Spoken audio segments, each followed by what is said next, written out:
back sa Lovely Mister, Lovely Mrs. Siyempre, ang ating topic pa rin ay sa maliit at sa malaki. At ngayon naman, kasama naman natin yung mga mommies na pinili nila na magkaroon ng maliit na pamilya. Of course, we have Regine and her daughter, Reagan, and si my kumare, si Jessa, at ang aking inaanak na si Jada.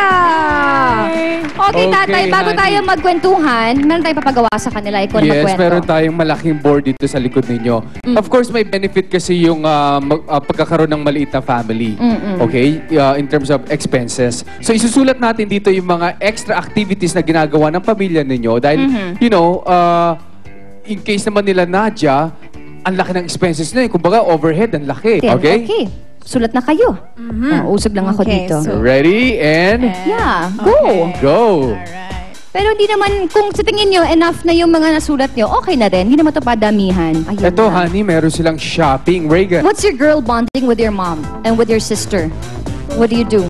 We go shopping and We go, I love it. You guys go shopping. Can I go with you? Oh, anyway, mukhang tapos na yata sila. So, Punta tayo sa salon natin.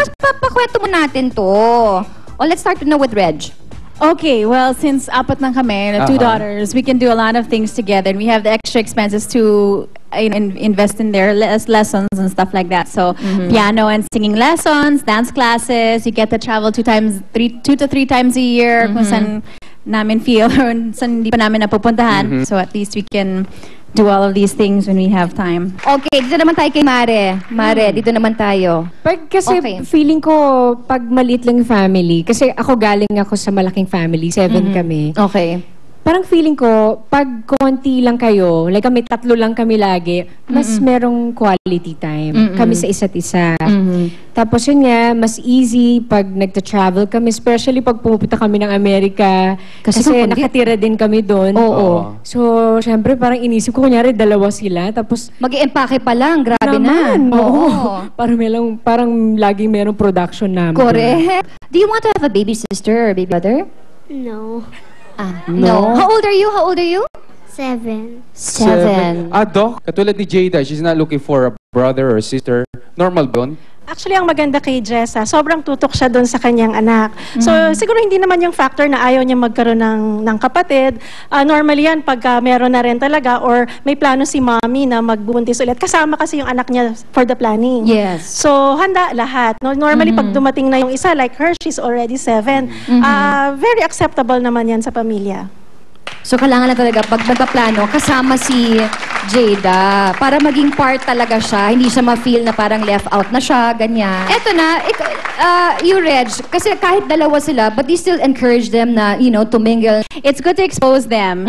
So when you have, like, kami, mas madali. Kasi 2 lang sila. And so Yeah. it's easier to enroll them in these different activities and have them experience a lot of things because, yun nga, mas matututukan mo. Yeah, Okay. just sa yung having a small family, is it your choice? Kasi minsan kaya nagkakaroon Doc ng small family dahil hindi na pwede manganak si Mrs., hindi ba? Or may depresya si Mr. Pero in your case, is it really your choice na isa lang yung maging anak niyo? Choice talaga namin ni Ding Dong. Kasi, tsaka kasi, OC kasi ako eh. So, Okay. parang gusto ko talaga na, katulad nga ng sabi ni Doc, yung matututukan ko talaga yung needs Oo. ng anak ko. Oo. Kasi like ako sa family namin dati, nag-aagawan talaga kami sa atensyon ng mom ko. Oo, ng mom oo. namin. So, kay Jada, gusto ko talaga yung... Mabuhos mo lahat ng attention Naman, mo. oo.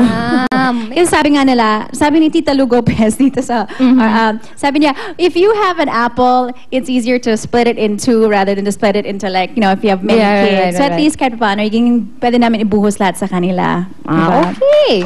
Alright. Eto na, nakausap na natin ang mga mommies natin with many kids at yung mga mommies naman natin na may maliit na pamilya. Susunod na, tatay, paghaharap-harapin na natin sila. Diba, tatay? Yes, at may Q&A pa tayo, honey, kasama ang ating audience sa pagbabalik yan ng Love ni Mister. Love, DVCs! Alam niyo ba sa China ay may tinatawag na 2-child policy dahil na rin sa mabilis na paglaki ng kanilang populasyon. Pero sa local showbiz, hindi na kailangan ng ganitong batas dahil marami ang may 2 o 1 anak lang, tulad din na Raymart Santiago at Claudine Barreto, Ariel Rivera at Jelly de Belen, maging kami ni tatay na masaya na sa aming kambal na sina Cassie at Mavi. Sina Richard Gomez naman at Lucy Torres hanggang ngayon ay nag-iisa ang kanilang anghel na si Juliana. Pero di umano ay nagpaplano ang mag-asawang sundan ito sa susunod na taon. Ang kinagiliwang Lanzones Festival. Ibabalik ang saya